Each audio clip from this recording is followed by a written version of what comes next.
This is the plaintiff, Maria Alfaro.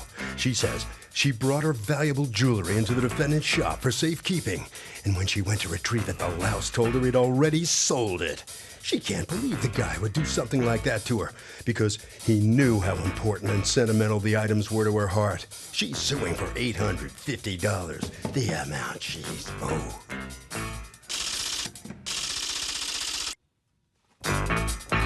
This is the defendant, Robert Santos. He says he's the manager of Easy Pawn Shop, and the plaintiff let the deadline for claiming her items expire.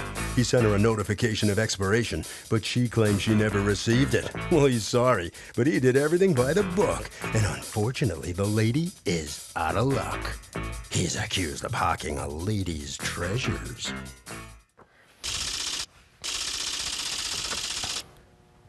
Okay, Maria Alfaro. You are suing Easy Pawn Corporation, represented here by Robert Santos. You're the manager, correct? Yes. And you have authority to represent the store here? Yes, I do. Okay, the shop. All right, for $850, the amount of some jewelry that you pawned, and according to you, they sold too quickly. Yes. Tell me what's going on. What happened, Your Honor, that I've been doing business with these people for a while. And I have some jewelry, and I pull it out in 2008. But then, in the house where I was living in 2008, somebody set the house on fire in Ozone Park. And then I came back and I put my cross, a charm cross with amethyst and a diamond in the medium, a gold chain, and a white pink earring gold with diamonds, and a pair of bangles. And I've been paying the interest. Okay, and you put it in his pawn shop. Why? What did that have to do with the fire? No, I put it over there for safety at the same time because you pawned your jewelry for safety? Yes, because I thought since I went to the shelter and I got a room, and the room is not safe, and in the shelter it's not safe either. And this was such a beautiful change and the charm that I love it so much. Do you have a picture of it? No, I don't. Okay. But when I came right now, when I came back over here, and I forgot that I was supposed to pay the interest in November because I have been having a little problems, okay? So then when I thought that, I say, let me see, these people, they haven't sent me a notice, but they are supposed to send me a notice. But then I thought, but if I pay them in March, the interest, no, I say, no, I'm supposed to go back to them and get my jewelry. Since I have my stuff. Were you supposed to pick up your jewelry in November? In November, I was supposed to pay, it was due. The interest or and whatever. They sold it after November? No, wait, Your Honor. So then I thought, I say, I got all my stuff still in the storage. I have papers and things, you know. So I say, let me look. And then when I saw the ticket, I say, oh, no, it's due in November. I say, now in February, the 14th. In February, yes. 1, 2, 3, 4 months after November, you say, oh, wait, it was due in November. Yes, okay. I say it was due in November, but I still what got 7 days. What was due in November? You picking up the jewelry was due in November. Okay. No, either pay the interest. Either pay the interest to extend it? Yes. Another 4 months or pick up the jewelry. Okay. Yeah. Why would, if it was due in November, why wouldn't you have had to either pay the interest or lose the jewelry in November? No, because I forgot completely, and I was waiting for their notice to send me a notice that so your jewelry is So what is it you're sold. saying? Because you guys ended up selling the jewelry. Yes. Because she hadn't paid. That's right. And we did send the notice. No. Okay, hold on. You didn't send a notice. So November 23rd is... Hold on, lady. So the customer misses the due date by 4 months. Can the pawn shop sell it? Absolutely. Why? Because they had a contract. How long, without any kind of specific writing, how long does a pawn shop have to wait before selling? Whatever the date is that they... The day after, can they sell it? Oh, yeah, most definitely. So it can be sold. So tough luck for the plaintiff here, huh? Oh, yeah, he should have come back if you wanted him. She should have come back. Got your point? Going inside the courtroom. November 23rd was her deadline. That's she right. comes to you when? In February? That's right. Just like she said? Just like she said, yeah. And says to you what? It says that she made it seem as if she was under the impression that she had 4 months after the due date, and that's what I was trying to explain to her, that that's her due date, November 23rd. You were trying to give her the definition of due. Exactly. Okay, and she was saying, no, I have 4 months after the due date. That's right. Okay, that's what your impression was. Now, is your impression different now? What do you think she's saying now?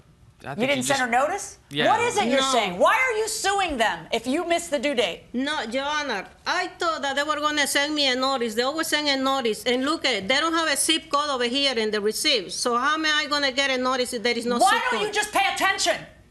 Why is it their fault that you missed your due date? Why is it their fault? Is there something in your agreement with her that says that you have to send a notice? Yes, there and is. if you don't send a notice, then you can't sell the jewelry? Yes, there is. Show me your agreement. Right here. Unbelievable.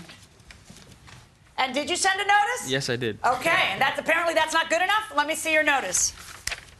Okay, no, it is actually part of the terms and conditions that we send you a notice. Okay, and then you sent her a notice. That's right. And what is this that I'm looking at? If you look at the front on the front page there, it's the certificate of mailing by the post office stamped. So you actually take this entire printout to them, That's and you right. have a mass mailing That's right. of everyone you're giving 30 days notice to, and then the post office stamps it. That's right. Okay. And you're saying you didn't get notice No, Your because Honor. there's no zip code? Because you think the post office doesn't deliver if there's no zip code? Okay, that's not accurate. I find that there's proof of notice. I find that it was up to you to go ahead and take that jewelry out. I find that they abided by the terms and conditions by sending you proof of notice. I find that they have the stamp from the post office saying they sent you proof of notice. The post office accepted it, and they probably delivered it because they know the zip codes, even if the person sending it doesn't put a zip code here because you probably didn't give them a zip code and nobody noticed it. But a zip code alone is not going to cause them not to deliver a piece of mail. Okay? And then, according to you, she comes in 4 months later and says, no, I thought I had a 4-month grace period. That's right. That's No, what she's I saying didn't to me, came that she after thought 4 she had a months. 4-month grace period. That's Were right. you physically there when this happened? Yes, I was. Okay. Verdict for the defendant. Well, the defendant has won this verdict here in People's Court, and the plaintiff, even if you had won the case, you weren't going to get that jewelry back. You would have gotten money, but anyway, you lost. How much do you miss having that jewelry? Those items? A lot. They know that I told them, no, I've been keeping it over here so that you could save it for me. I love that jewelry a lot. Yeah. And they were not supposed to sell it because it was not even 4 months. Oh, yeah? Yes. Oh, okay. Okay, right that way. Okay, head right around the corner there. Go ahead. All right, so what's your feeling on the outcome here? I'm happy with the outcome. She's not. We gave her a lot of time afterwards, grace period, and she never came. That's so the pawn business, right? that's right. What's it like when a situation like this comes about? Sometimes customers get irate, and we try and talk to them. You know, we give them the benefit of the doubt. We try and hold the You jewelry. got any heart in there, or are you Yeah. just cold-blooded? No. Like no. the- We want them to come back to get their stuff. You know, Yeah. of course. Harvey? Okay, I think what everybody needs to do is keep a master calendar of their life so you can always hit the dates you need to remember.